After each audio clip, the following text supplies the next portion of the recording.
to ask questions. Is there objection? Without objection, subcommittee members will be recognized at the appropriate time for 5 minutes. So ordered.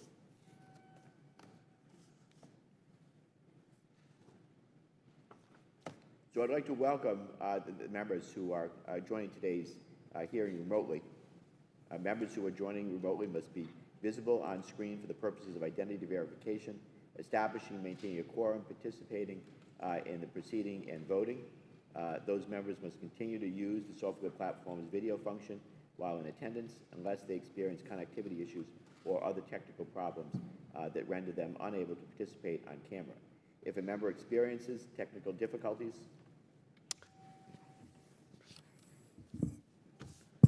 okay, microphone is now on. All right, very good. With that, did we get the unanimous consent thing? Okay, very good. I'm going to begin with the just the technicals about the remote hearing, and then we'll continue on. I'd like to welcome members who are joining today's joint hearing remotely. Members who are joining remotely must be visible on screen for the purpose of identity verification, establishing and maintaining a quorum, participating in the proceeding, and voting. Those members must continue to use the software platform's video function while in attendance unless they experience connectivity issues or other technical problems that render them unable to participate on camera. If a member experiences technical difficulties, they should contact the committee staff for assistance. Video of members' participation will be broadcast in the room and via the television, internet feeds. Members participating remotely must seek recognition verbally, and they are asked to mute their microphones when they are not speaking. Members who are participating remotely are reminded to keep the software platform's video function on the entire time they are attending the proceeding. Members may leave and rejoin the proceeding. If members depart for a short while for reasons other than joining a different proceeding, they should leave the video function on. If members will be absent for a significant period or depart to join a different proceeding, they should exit the software platform entirely and then rejoin if they return. Members may use the software platform's chat feature to communicate with staff regarding technical or logistical support issues only. I've designated a committee staff member to, if necessary, mute unrecognized members' microphones and to cancel any inadvertent background noise that may disrupt the proceeding. Finally, the chair reminds members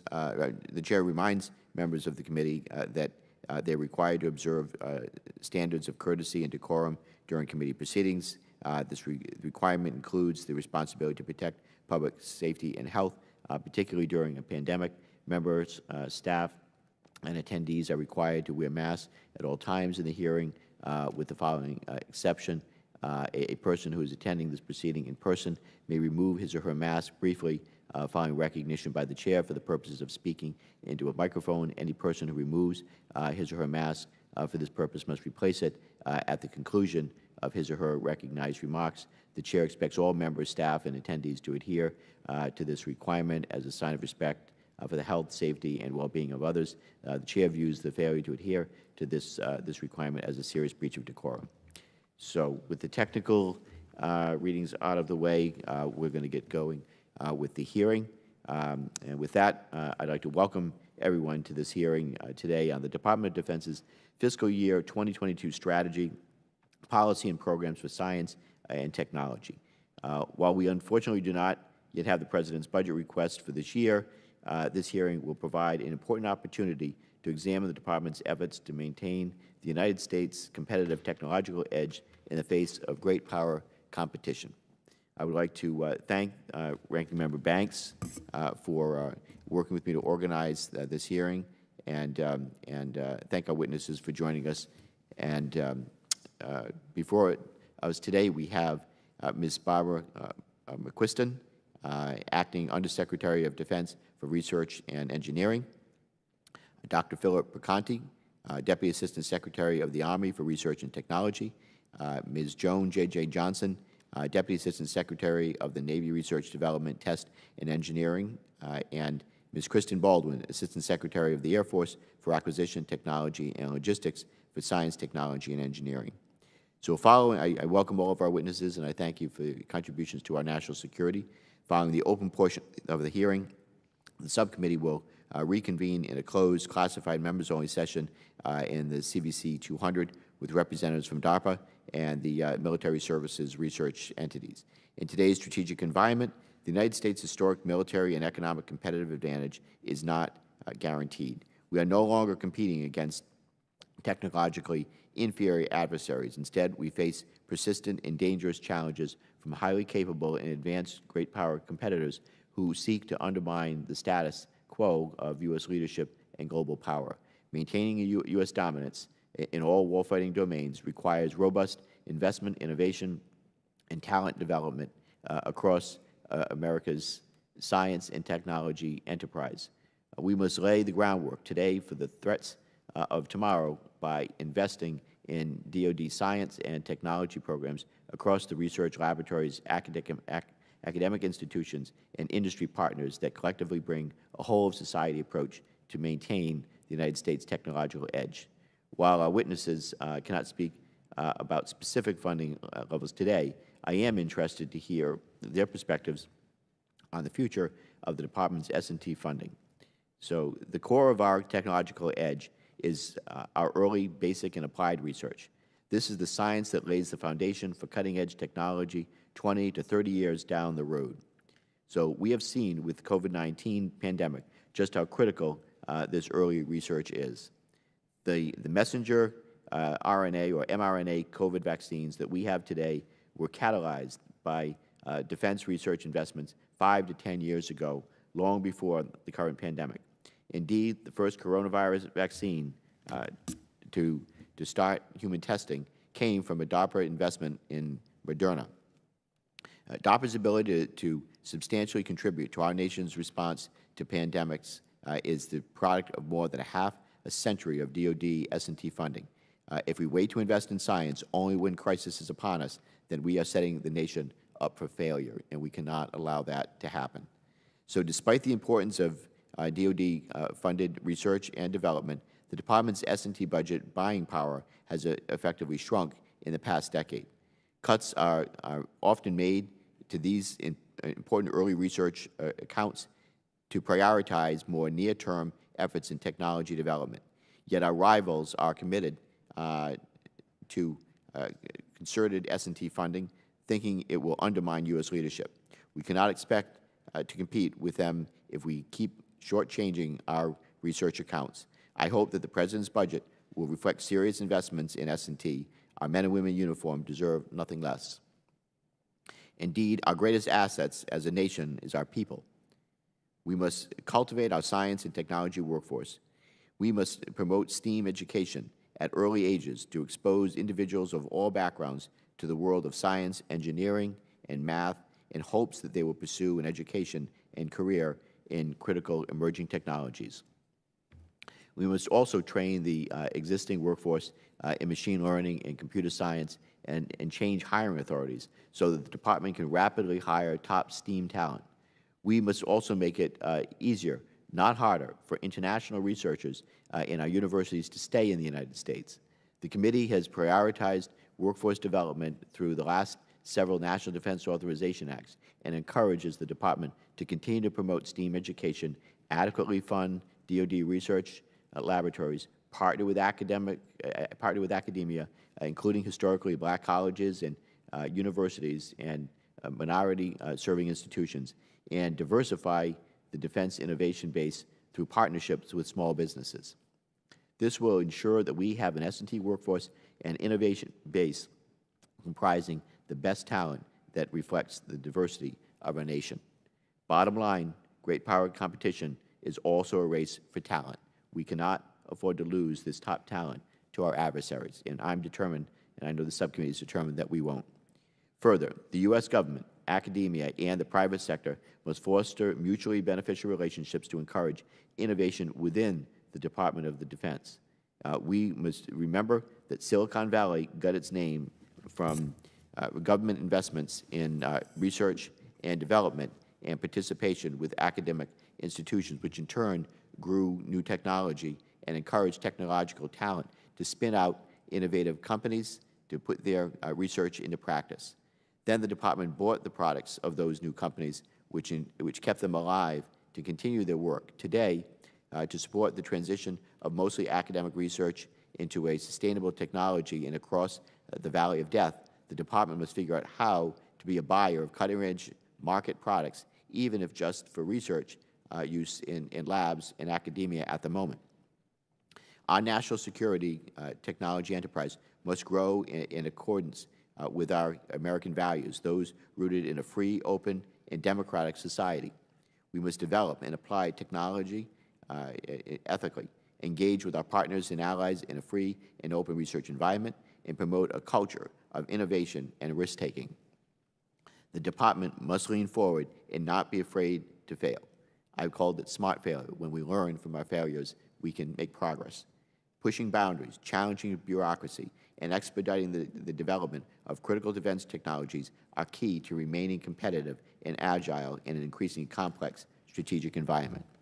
So with that, I again want to thank our witnesses for their participation in today's hearing and their concerted focus on supporting the Department's S&T efforts. I'll now turn to Ranking Member Banks for his opening remarks. Before I do that, I know that there's been a change in the ranking members recently, and I just want to thank Representative Stefanik for her years of collaboration and commitment to the subcommittee. I know she's on to other responsibilities now, but she'll stay as a member of the subcommittee. But I thank her for extraordinary work and commitment and leadership on this subcommittee. As I said, I look forward to working with her as a member of the subcommittee, and I welcome Mr. Banks as the new ranking member. You have big shoes to fill, Mr. Banks, but I know you're up to the challenge, and I look forward to working with you as a partner and as we collaborate together on behalf of the country to effectively improve our national security. I yield to the ranking member. Thank you, Mr. Chairman, for that warm welcome. I'm excited about this new assignment, and I intend to fill those big shoes in working with you. And you have an incredible reputation, and having served here for 4.5 years, it's really a privilege to serve alongside you in this endeavor. It's my pleasure to join this subcommittee as the new ranking member. The work of this subcommittee is extremely important, as today's hearing highlights. Our warfighting capabilities are contingent on our ability to modernize the Department of Defense and to recruit and equip our men and women in uniform with the most effective and secure technologies. This mission cannot wait. Our adversaries and near peers are focused on beating the U.S., using every tool available to them, legal or not, to modernize their militaries. They are heavily investing in emerging technologies by pouring money into research and development, recruiting top scientists, and by stealing our intellectual property. Whether it is artificial intelligence, quantum science, hypersonics, directed energy, biotechnology, 5G, or cyber, we must lean into developing, procuring, and deploying these technologies and developing new ones in order to compete, but more importantly, to maintain our superiority. The battlefield now spans boundaries and time. Our adversaries can use these emerging technologies to bring the theater to our shores, not just in the future, but today. We would be foolish to ignore this threat. We must invest and plan for the short, mid, and long term in order to stay on the leading edge and defend and secure our homeland.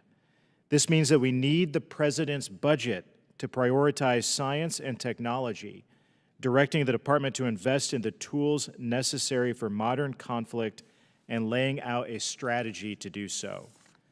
We must also enable the Department to get the innovations they need, regardless of if they come from a large or small company.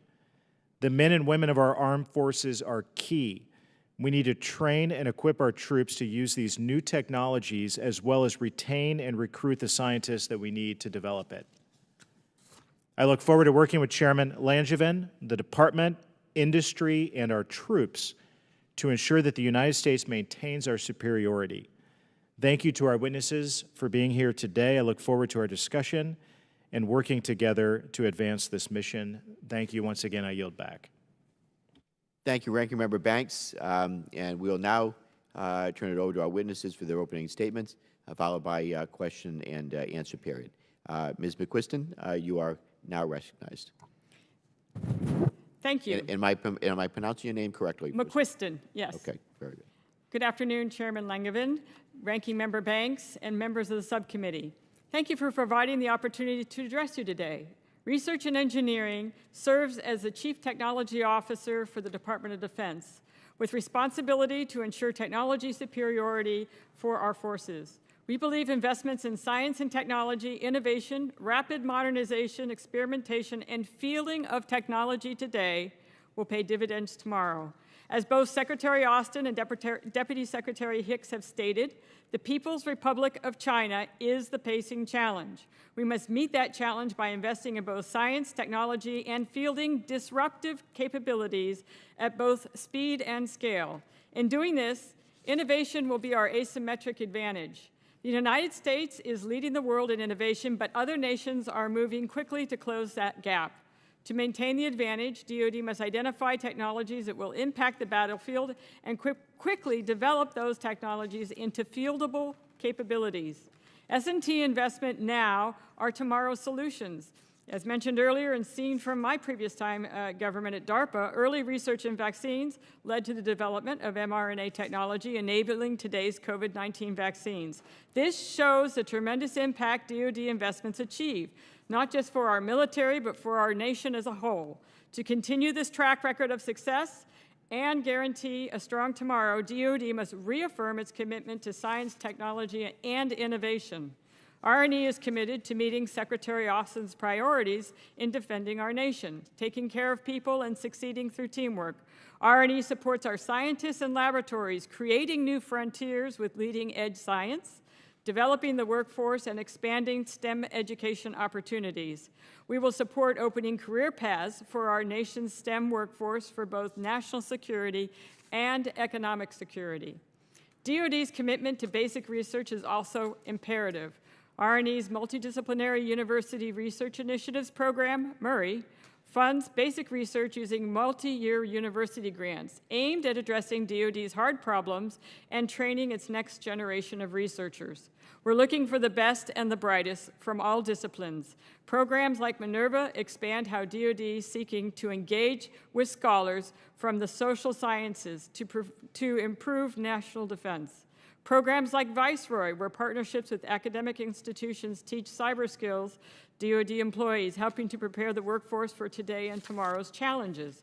For the United States to lead the world in creativity, science, and academics, we must expand DoD partnerships with universities, including HBCUs and minority-serving institutes, and invest in strengthening these institutes. We must do more to attract the best talent to DoD from everywhere. There's no doubt that a workforce that looks like all of America will better contribute to a stronger national defense. Along with investing in basic research, cultivating diversity, and developing tomorrow's workforce, we're fostering an innovative culture through experimentation and testing. Innovation is key to drive changes across the military. The recent creation of the Innovation Steering Group by Deputy Secretary Hicks and chaired by R&E will identify opportunities and gaps to facilitate innovation across the department. DoD can draw from innovation from the services and capture innovation from all sectors of the economy. Small business, startups, and other disruptive entities offer significant contributions to the future of technology. For this investment, the rate of return is high. For small business, we have a 22-to-1 return on investment. A recent study reported that over the previous 23 years, DoD's investment of $14.4 billion resulted in an economic impact of $347 billion to the U.S. economy, with $28 billion of sales generated to the military. To leverage this engine of innovation, DoD Small Business and Technology Partnerships recently announced a list of 137 critical research topics to solicit solutions to DoD challenges. DoD creates new frontiers in S&T and plays an important role maturing early-stage technology. De-risking technology in advanced manufacturing can have a multiplier effect, attracting commercial investment, opening new markets, and moving technology forward. DoD plays a strong role in shaping the future of technology, supporting rapid investment, offering enormous benefits to the warfighter, and creating significant benefits to both our national and economic security now and in the future. Thank you very much.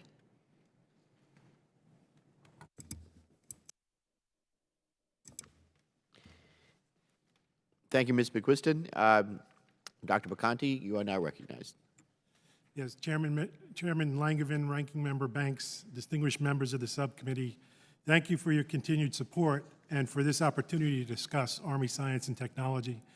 The 17 Army labs and centers, spearheaded by the Army Futures Command, AFC, are working with academia and industry to develop new technology for near and midterm modernization and performing exciting new research to discover and unlock knowledge that will enable yet-to-be-imagined warfighting capabilities for the far term.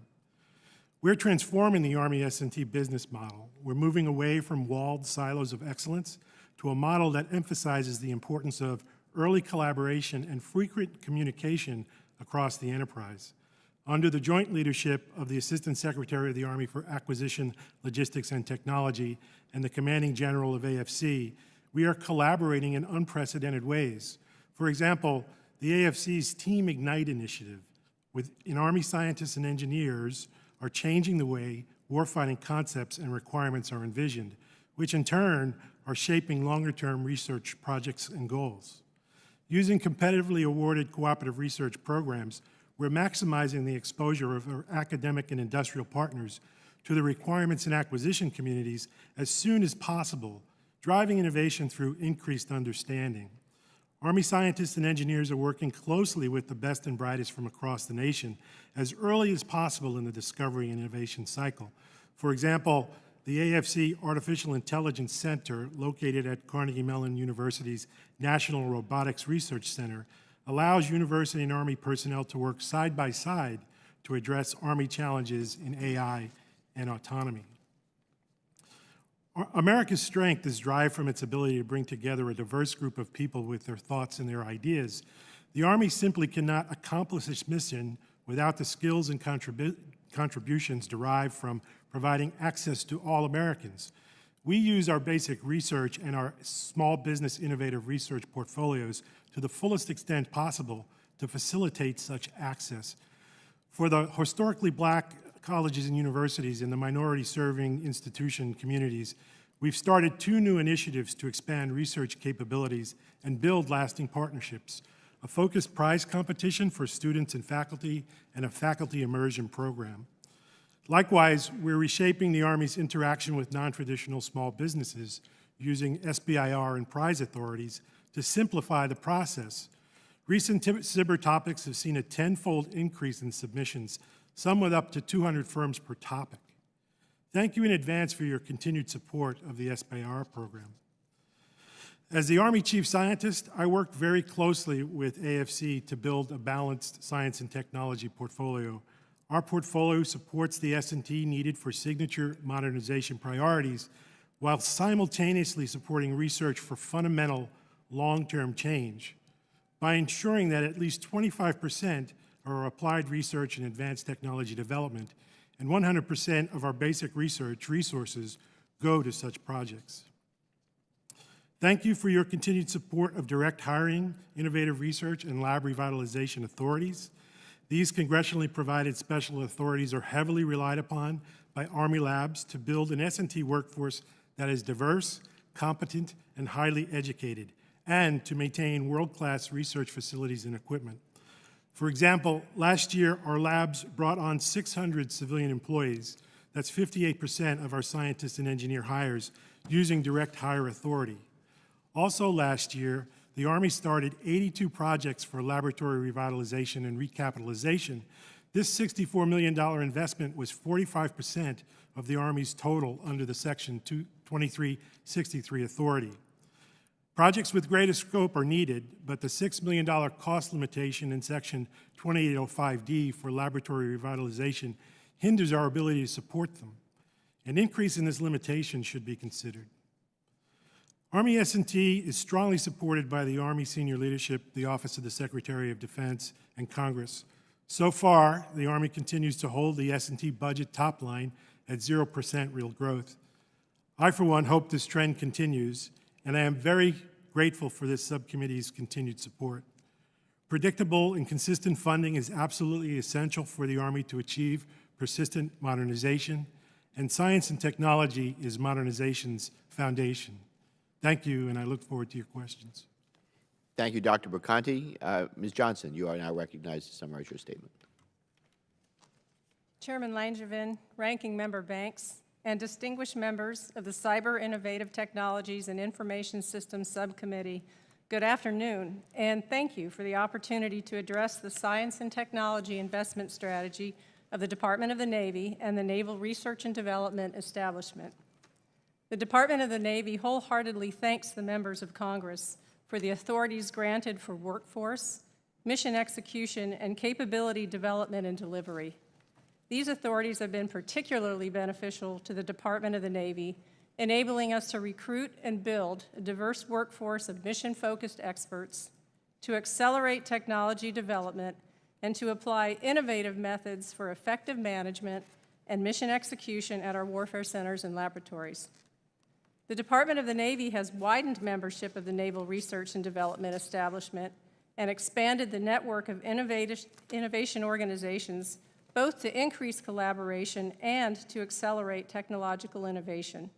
In addition to the Office of Naval Research, the Naval Research Laboratory, the Marine Corps Warfighting Laboratory, and our 15 warfare centers, the Naval R&D establishment also includes 5 university-affiliated research centers, federally funded research and development centers performing naval work, and the Naval Postgraduate School. Additionally, through Naval X's 15 tech bridges, the Department of the Navy is growing a geographically broad network of partners comprised of local industry, academia, small business, and other government entities focused on delivering solutions to key operational problems and service needs. The Department of the Navy's ongoing investment in people, tools, technology, and infrastructure enables continuous learning, collaboration, agility, and cutting-edge capability, and ensures the preservation of national security and the resilience of future naval power. I welcome you to visit our warfare centers, laboratories, and academic partners around the country to see firsthand the capability and capacity of the Naval R&D establishment. I'm honored to have the opportunity to testify before you and look forward to your questions. Thank you. Thank you, Ms. Johnson. Ms. Kristen Baldwin, you are now recognized for your statement. Chairman Langevin, Ranking Member Banks, and distinguished members of the subcommittee, thank you for the opportunity to provide testimony on the implementation of the Department of the Air Force Science and Technology Strategy and our continued efforts to respond to the warfighter faster while simultaneously developing the future force. The Department of the Air Force has fully embraced the National Defense Strategy objectives.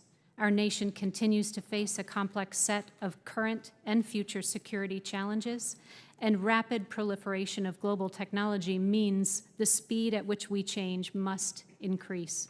The Air Force and Space Force must be ready to compete, deter, and win.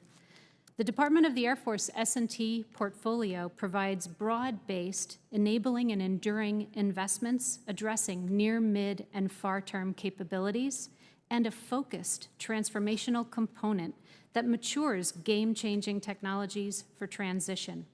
We have established a Transformational Capabilities Office to lead this part of the portfolio, fueled by emergent technology, competitive business practices, and executed with urgency and risk acceptance.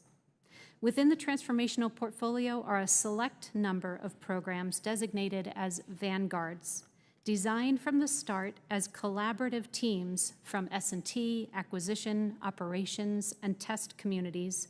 Vanguards couple multiple budget activities to bridge the gap between S&T and acquisition. Further transformational opportunities exist in the space domain. Though we have long recognized the importance of space superiority, the Air Force Research Laboratory has taken new steps to demonstrate its commitment to both the Air Force and the Space Force as independent services. AFRL remains united as one lab supporting two services. This will enable problem-solving across multiple domains, multiple disciplines, and cross-cutting solutions. The Department of the Air Force continues to expand and strengthen partnerships with universities, industry, and other government organizations. We leverage these resources as well as talent and have bolstered our relationship with non-traditional industry.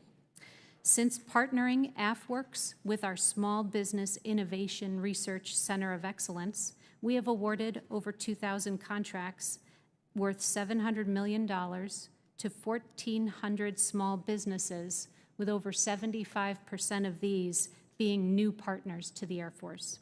Our SBIR contracts are also attracting matching funds, and performers are receiving follow-on investments at a ratio of $5 for every SBIR dollar that we invest. Competition for world-class talent requires agile processes to recruit, hire, and retain personnel. We make great use of the authorities Congress has provided to the S&T community. In particular, direct hiring authority and enhanced pay authority allow accelerated hiring and use of executive recruitment firms for hard-to-fill positions. We have been able to fill over 20 leadership positions with top-notch talent in cutting-edge areas, including communications and networking, modeling and simulation, microelectronics, data analytics, and autonomy. Every day, we seek opportunities to achieve future operational dominance through investment in our scientific priorities, including artificial intelligence, biotechnology, cyber, quantum, microelectronics, hypersonics, and others.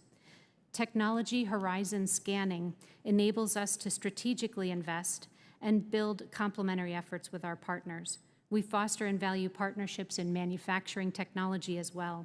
Domestic producibility and human capital to engineer and integrate technologies is critical to delivering modernized capabilities.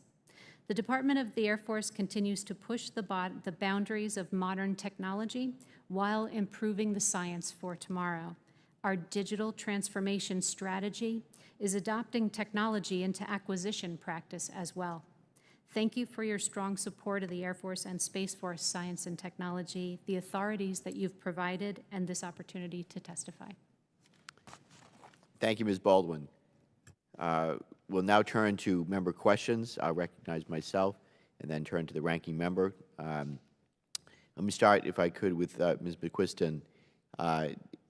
Congress's goal for the breakup of the Undersecretary of Defense for Acquisition, Technology, and Logistics, or AT&L, was to create an Undersecretary of Research and Engineering that would be the Department's science and technology visionary, and the one with the time and the ability to look past the horizon into the future.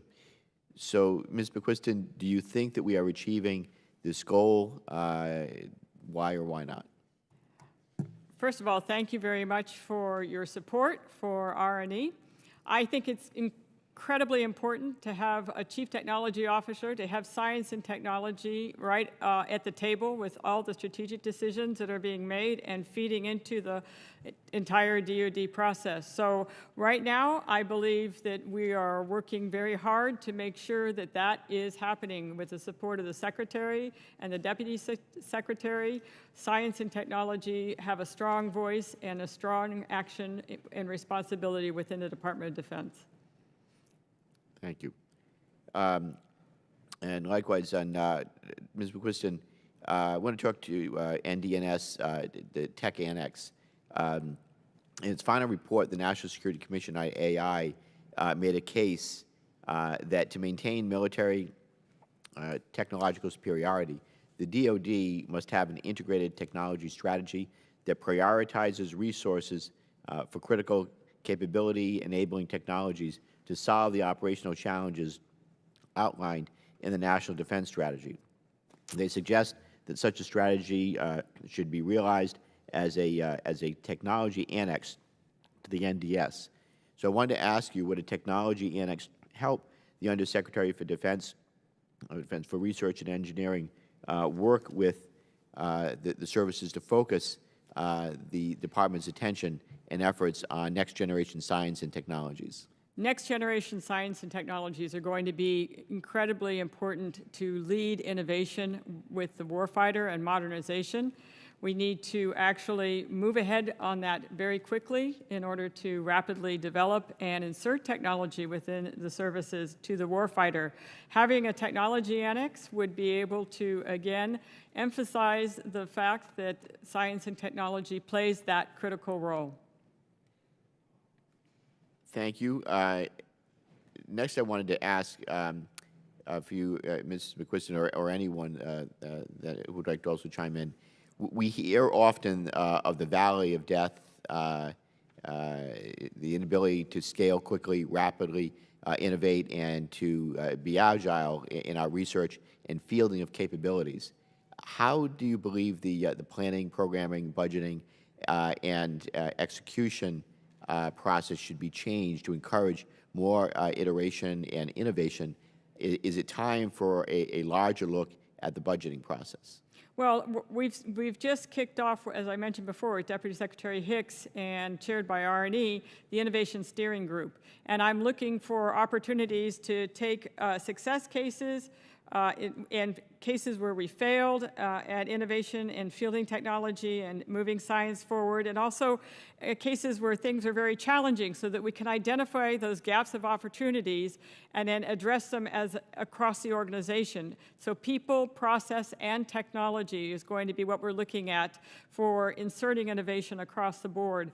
I do believe that there is already sort of the culture and the mindset realizing that technology and can have its own sort of tailored approach to how you need to look at acquisition.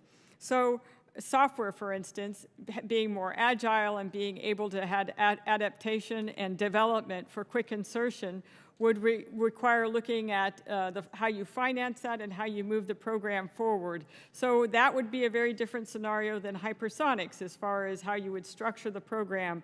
But it's important to be thinking about these things from day one and to actually look at what process and tailoring these processes to that activity.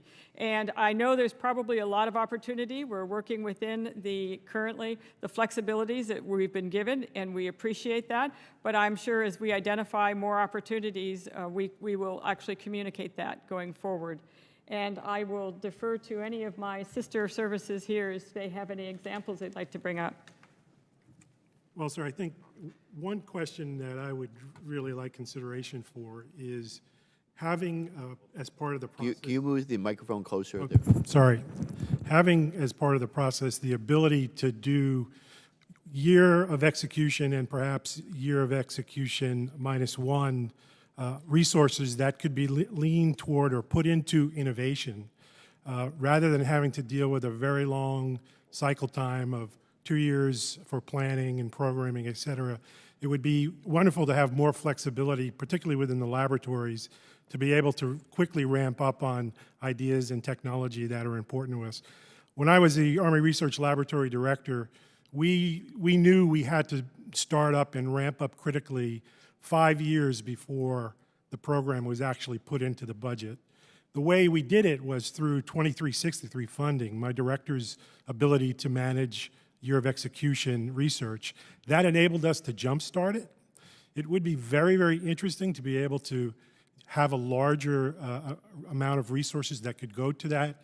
And of course, the issue is always if you're trying to do something year of execution wise, to make sure that Congress is well informed of where we're going and what we're doing with those resources. So I think you also have to add more reporting, perhaps quarterly or otherwise, to come back to Congress and describe to you where we're going and how our priorities are changing sooner rather than later. Very good, thank you. If I can just add a few comments onto my colleague, Dr. Perconti. Yeah. Microphone there. As just to add on a few points to what Dr. Perconti said, you know, time is of the essence when you're thinking about innovation. So we would agree, I would agree that a study of the planning, program, budgeting, and execution system is warranted. We've done so much to study acquisition procedures in our S&T to try to make change and accelerate change.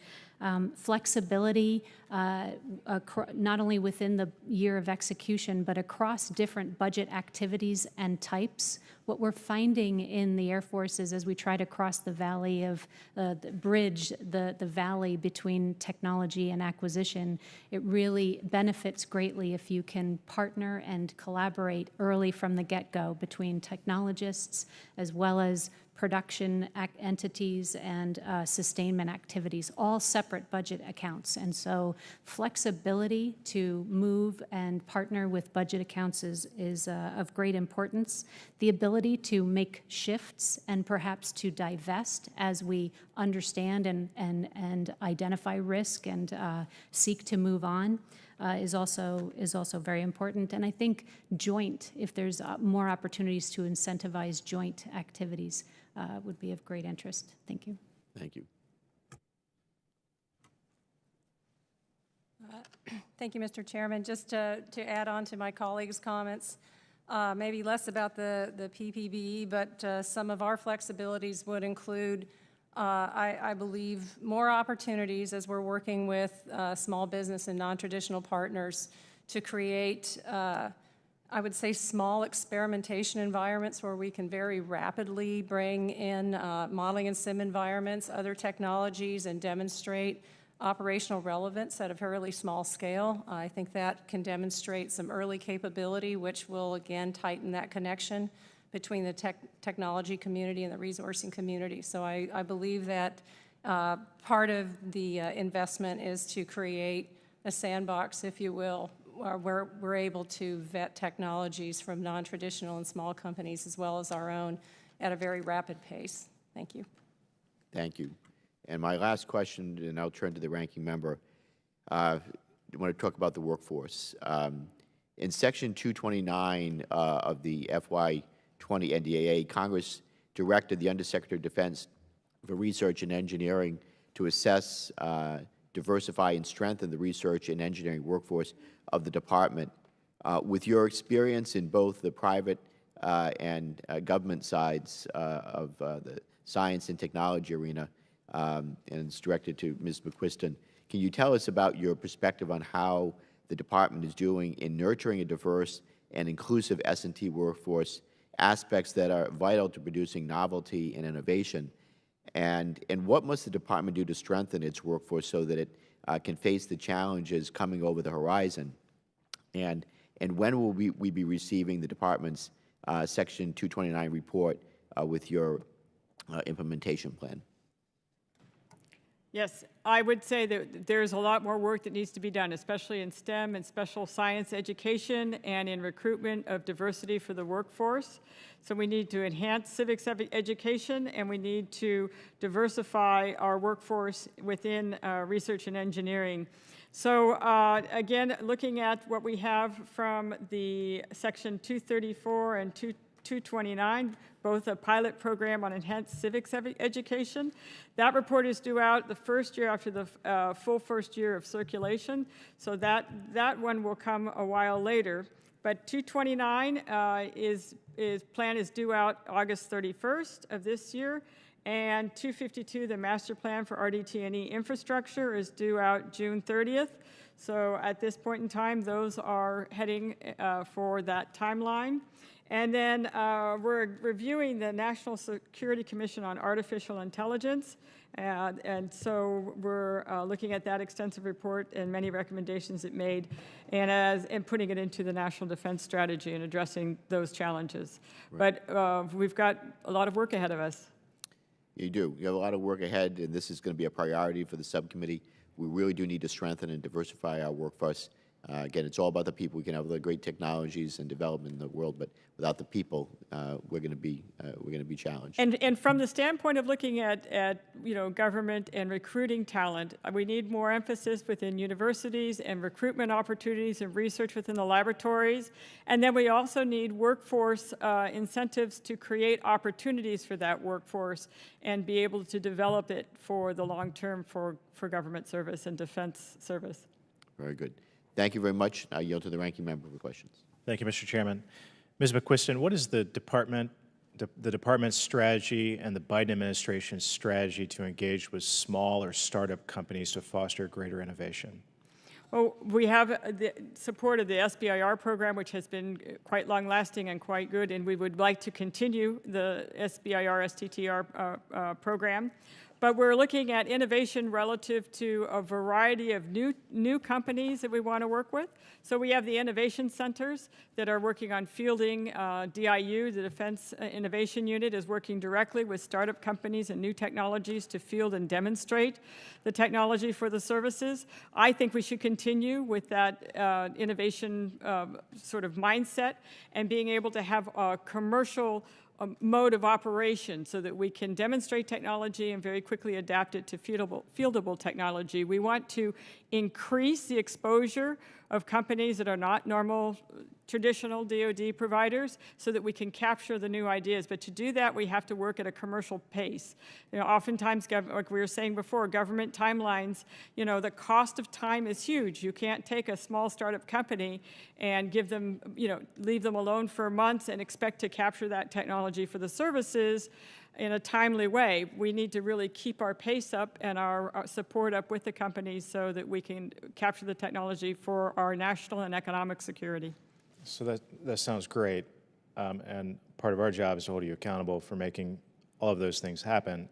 But is there a pivot in there somewhere? Is there something different that we're doing that we haven't done before, or is there a change in focus, a new plan underway to do better? I mean, it's my sense and the sense of many that we've fallen behind, so how are we going to catch up? And as I mentioned before, in the Innovation Steering Group, we're actually capturing where the sort of non-traditional aspects of success have been, and then looking at identifying the gaps of opportunity so that we can roll it forward throughout the agency. But it is a cultural mindset that also has to change, so processes and people, and actually opening up the discussion so that we can capitalize and become a much more fluid and dynamic organization. Appreciate that. Have you read Representative Moulton and I's Future Defense Task Force report that was published last year?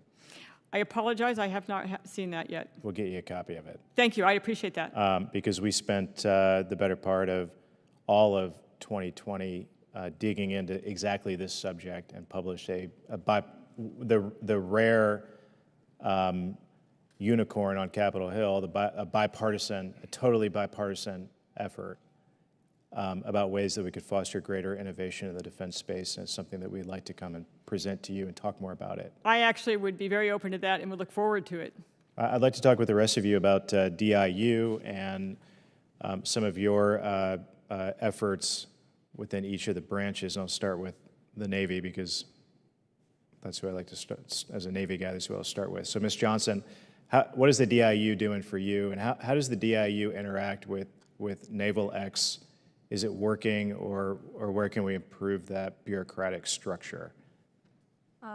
Ranking Member Banks, thanks for the question. So the Navy, right now, as an example, the Navy's got 46 commercial contracts for prototypes with DIU. So we are working on, I would say, what's really valuable for us is that DIU is connecting the Department of the Navy with, again, the commercial sector in particular, and some non-traditional partners who may have already advanced technologies and they're ahead of us. So we can lift and leverage rather than starting from scratch.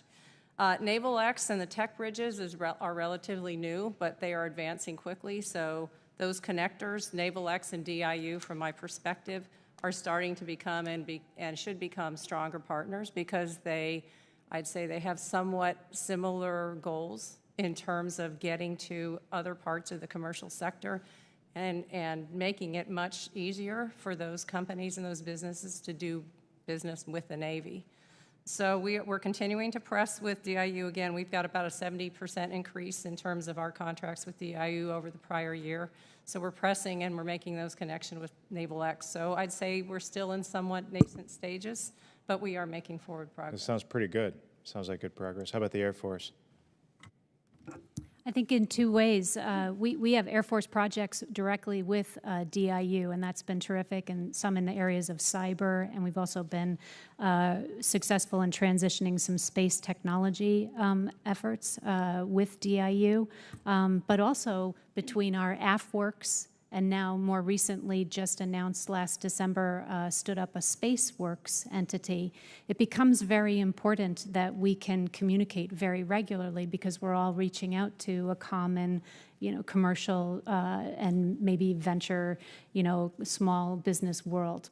And so we meet, our AFWorks and SpaceWorks team meets regularly, not only with DIU, but also with Naval X and with Army Future Center and the others to really, and that's something that we want to continue to improve at and exchange data. It takes time to make sure that we have all of the proposals and the awareness, and we're not bidding on the same thing. That's what we've got to make sure that we don't do. We don't want to do duplication. We want to be very complementary. So we're making excellent strides, and that's where we're going to continue to grow. Good. So if someone asks you, why do we need AFWorks if we have DIU? How would you answer that?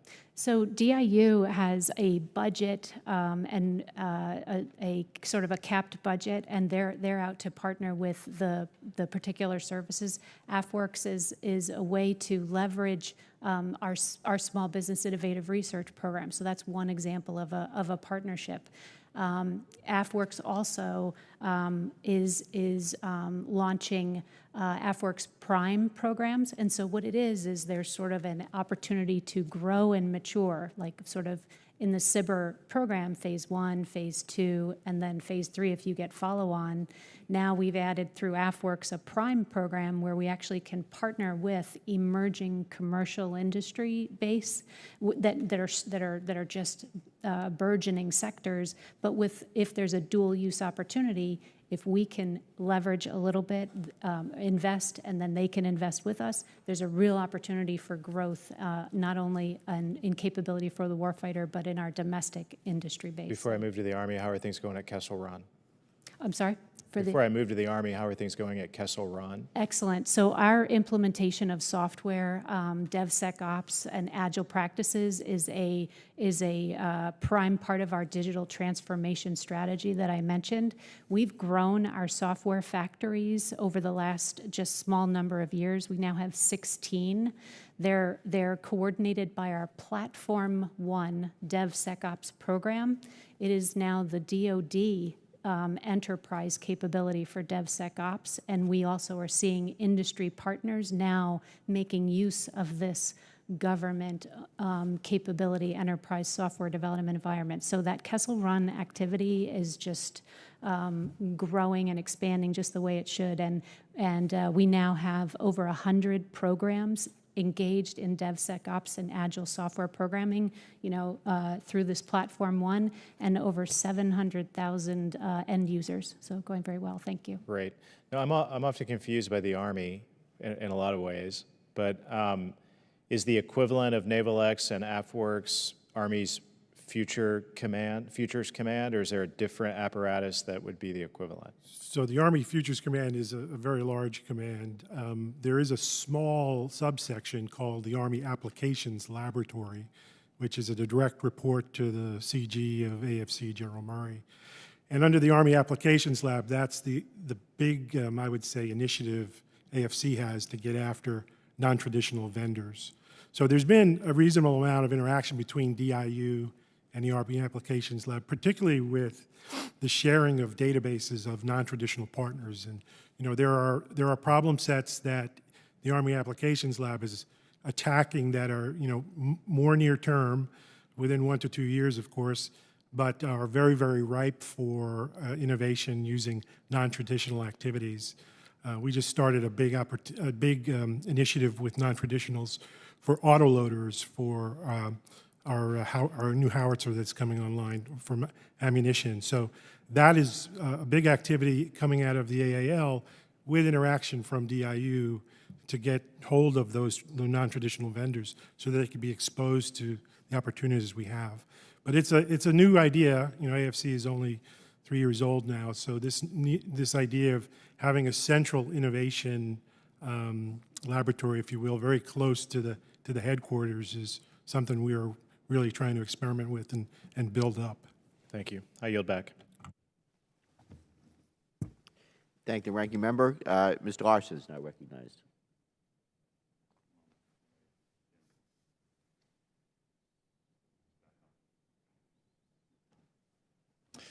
Thank you, Mr. Chair. So the first question I have is for Ms. McQuisten. There's currently a pause in the Defense Federal Advisory Committee Act boards, including for Defense Science Board and Defense Innovation Board during a 6-month review. These are real important boards. What's your recommendation for the vision of these two boards going forward, and when will that pause end? Microphone, please.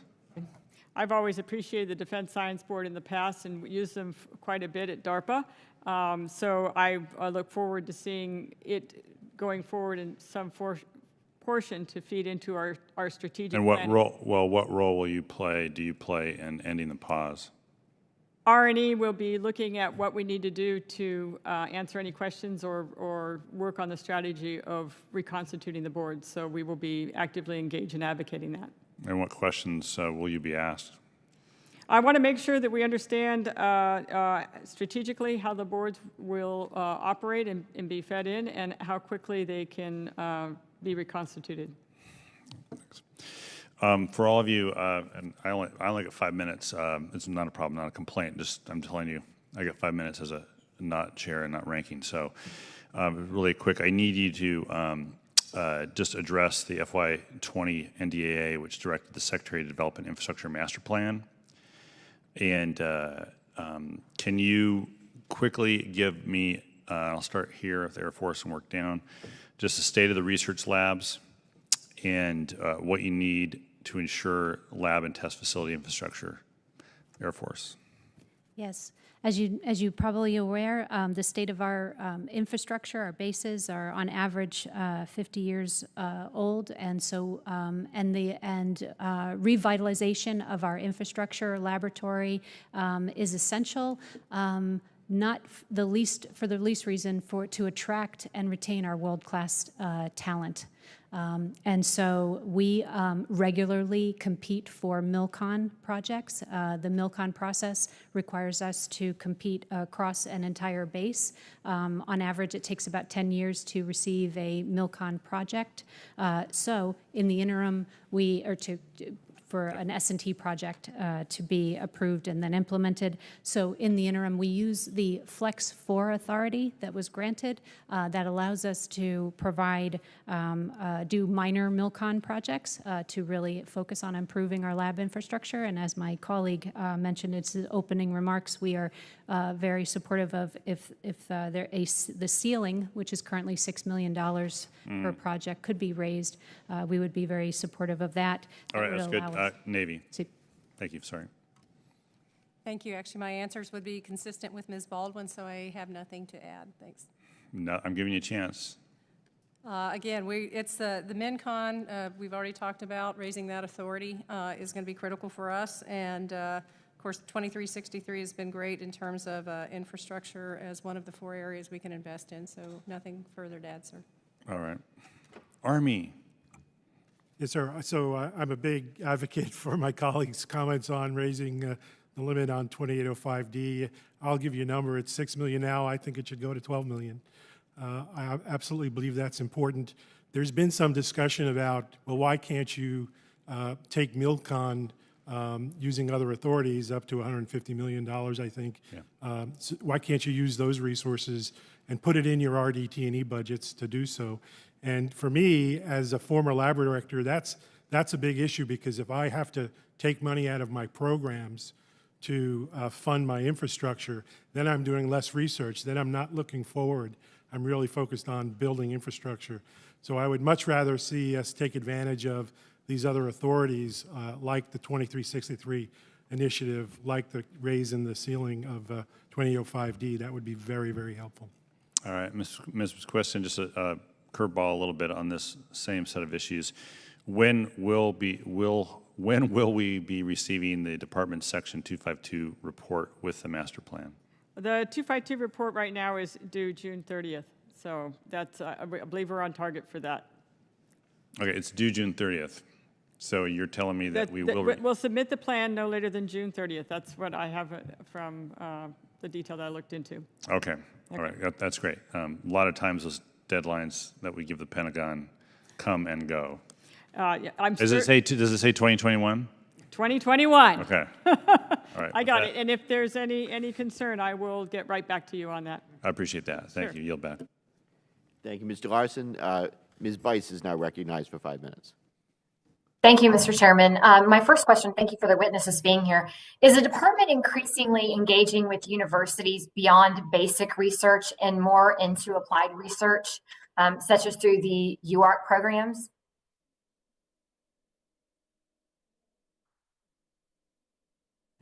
I'm sorry, could you ask that again? I was a little confused on the question. Sure.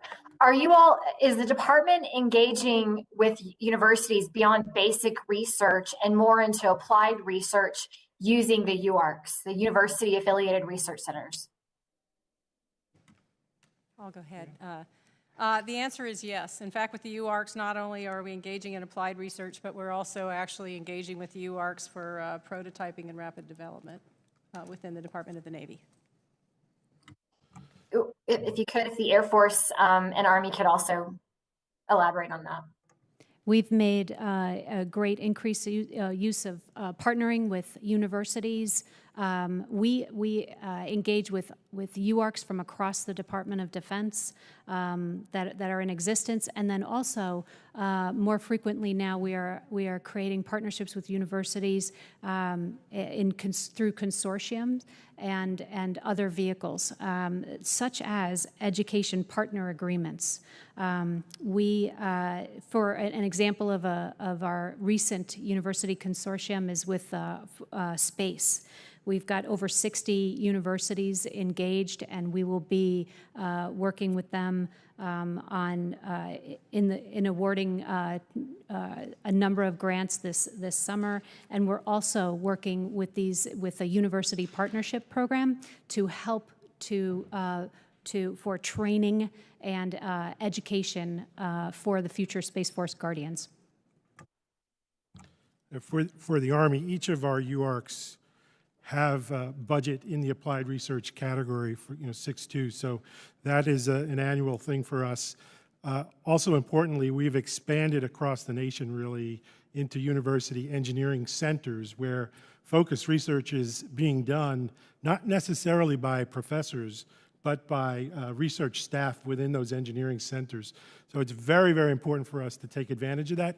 We actually view that as a major recruiting tool for us, because if you can hook up a professor from a department with a research staff at an engineering center with employees or students who want to work there and be together, then they understand what the Army problems are, they understand what opportunities there are, and they have an opportunity to get some funding for research and for studies. So that combination of professor, research staff, government employee, potential student hires has been very, very powerful for us.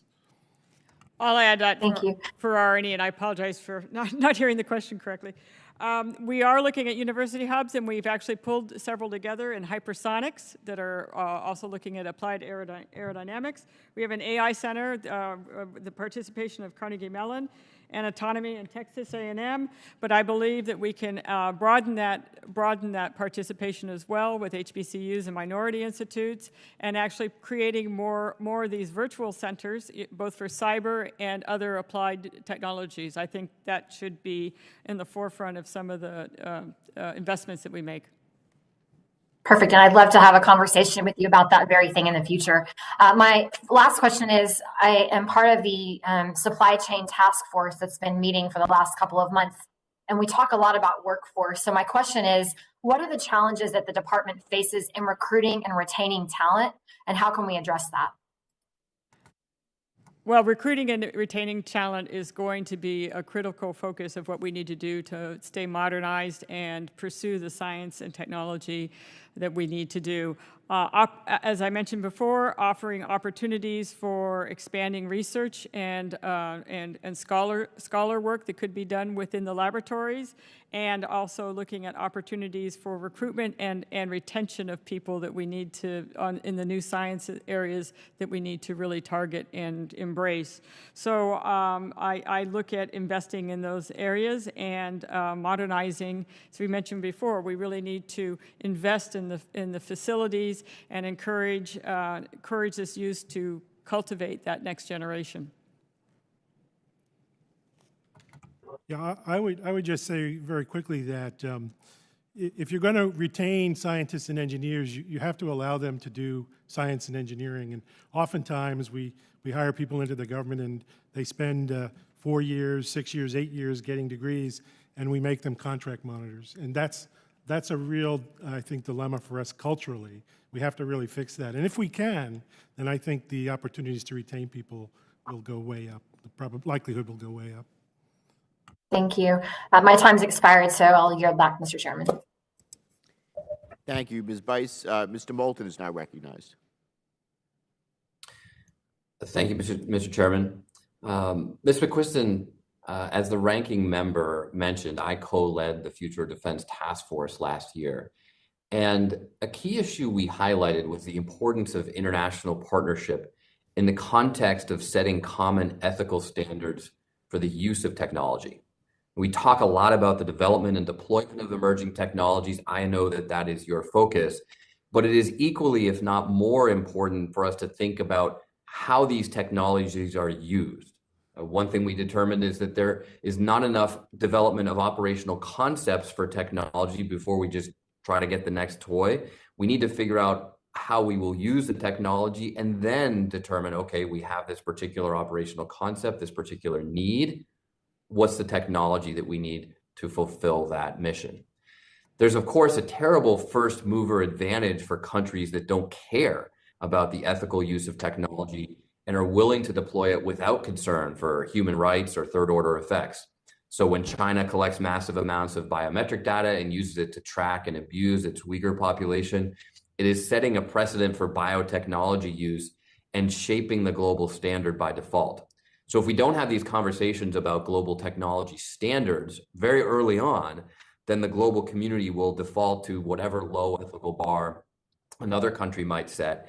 If we then come into the game late and set a higher ethical bar, then we're at a strategic and tactical disadvantage as well. So I know that this conversation often falls to OSD policy or State Department, but the R&D community seems uniquely positioned to spot potential ethical use issues early in the tech development process, which again is something that we identified as key. So what role do you think the R&D community can play in shaping these ethical standards of use further down the road? Well, I think it's really important right now to be looking at emerging and disruptive technology as a wargaming exercise and to be able to develop concepts in which they could be used. And those concepts have to look at risks and threats. So yes, I agree, we need to work with our allies and partners and put together these future concepts, but we need to understand how they could be used too. When we look at AI, when we look at a lot of our information technology, as I said before, that we need to look at it from both sides of the fence and also assess the science and technology environment around these capabilities. So mission engineering, threat forecasting, and modeling and simulation and greater tools for analysis will better feed this sort of space that we need to consider for how we operate our technology and keep us in the forefront and proactive. I mean, I think that piece is absolutely key, keeping us in the forefront and proactive. And the point I would leave you with is, though it may not feel like your responsibility to lead this effort, I think the R&D community is an essential contributor to this process. So State Department needs to do its part, OSD policy needs to do its part. We are pushing all those entities to do more here because we're very concerned about losing the race to China, not just in tech development, but in operation, in ethical use of these standards. And it's critical that we don't lose that race. Yeah, at R&E, I'm sorry. Sorry, go ahead. At R&E, we have advanced concepts, and we have SIAC looking at sort of the threat space as well, and we will continue to do that because as a Chief Technology Officer, that's part of understanding what the enabling technologies can create from the standpoint of joint capabilities and joint threats that we have. Thank you. So just one more question on international partnerships, because military R&D partnerships can become tricky when we're trying to leverage partners' expertise while also keeping certain capabilities shielded from the outside world. And whether we like it or not, we are not leading in every tech field right now. So some of our allies have technology or research that we could benefit from. I know that there are many R&D efforts that genuinely shouldn't be shared beyond the department, but it seems like too often that's just a default position. Where can the department do a better job of reaching out to its allies and building those R&D partnerships? And is there anything Congress can do to facilitate that? Well, I believe that reaching out to our allies is going to be critically important because, as you said, we do not own a technology. It's actually the rate at which it's being developed and moving ahead. We need to stay in front of and actually be leading edge, which means working with our allies in that. Being able, I think, to have international partnerships is key, and forming them, and also being able to identify the critical technology and how we need to protect it within these agreements. But being able to do that in a timely way is going to be important as well. Thank you, and thank you, Mr. Chairman. I yield back. Thank you, Mr. Moulton. Mr. Moore is now recognized. Thank you, Chairman. And I'm going to continue on with Representative Moulton in that line of questioning, and we'll just try to take it a little bit one step further and allow for additional time on it. It's something that I have here as well. Just, really trying to focus on, our country's capacities for innovation is limitless. Our scientific and technological prowess, needs to be always on the forefront. So I'm eager to continue this growing work in the S&T ecosystem through the public and private sector. But let me continue on with that questioning. Just getting it to the program of record, right? Developing it, using allies. But what are DoD research organizations working with the Defense Innovation Unit and any other related organizations to help transition and promote those technologies into program of record? And then you can add in anything else with respect to recommendations on how to improve this process. As for Ms. McQuisten, actually, sorry, I didn't clarify that. Thank you. Yes, I believe we need to have a culture of innovation. When we originally talked about AFWorks and a lot of the things going on within my sister services for looking at fielding and testing and experimentation, being able to capture those models and having it organic within the services, I think, is important. But DIU and capturing all the different relationships that we can have commercially and looking across joint operations and joint technology, and then working aggressively to get it into the services and being able to field the technology is going to be critical. So it's time is going to be very important to keep track of, and actually, again, get ahead of the planning and the financing so we don't have any of these companies fall into the valley of death, but we actually are able to move swifter in fielding and in demonstrating and fielding this technology. Excellent, thank you. We've talked about it a lot. I maybe mention it every time we're on a cyber subcommittee. As we see the battlefield moving away from into the cyber domain, this is just incredibly important, and it's incredibly important to provide this for our warfighter. With that same respect, what's the long-term vision for the Defense Innovation Unit? And with respect to any immediate plans to expand beyond current offices? So not just partnering and finding synergies among others, but is there any plans to expand offices?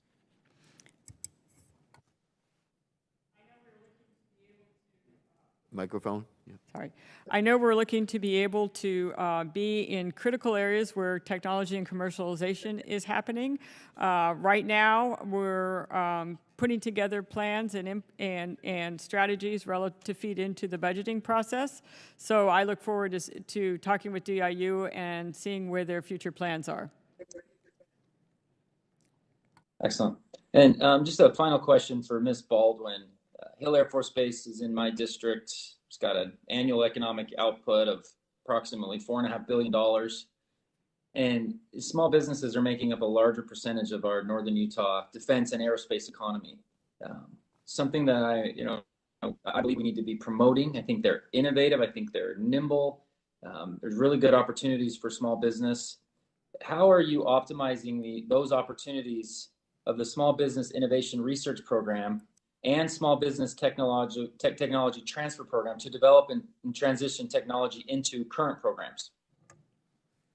We care deeply about those businesses and our relationships as well. And I can give you an example of we kicked off a challenge, a challenge opportunity with AFWorks in the area of trusted systems design a couple years ago, and attracted a great number of small businesses from Utah as well as from across the nation. So deeply important to us, and by coupling those activities through a phased approach where we have an opportunity to award a small contract initially.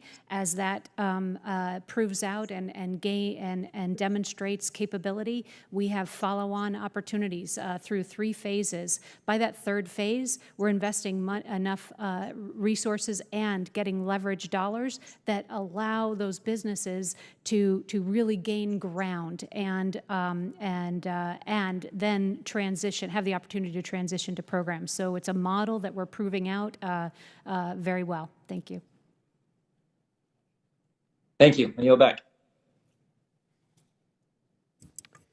Very good. Thank you, Mr. Moore. Are there any members who have not been recognized that would like to ask questions? Okay. Hearing none, I want to thank our witnesses for their testimony and the members for their questions. The members may have additional questions that they will submit in writing, and we'd ask that you respond to those questions as expeditiously as possible. With that, I want to again thank our witnesses for the extraordinary work that you're doing.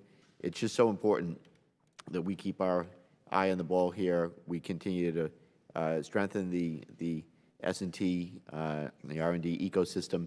This is vitally important to the future of our national security, future of our warfighters, and without the right attention and support and progress, our enemies and adversaries will make that progress, and we can't allow that to happen. So with that, this portion of the open hearing stands adjourned, and we will reconvene now for the classified portion. Thank you.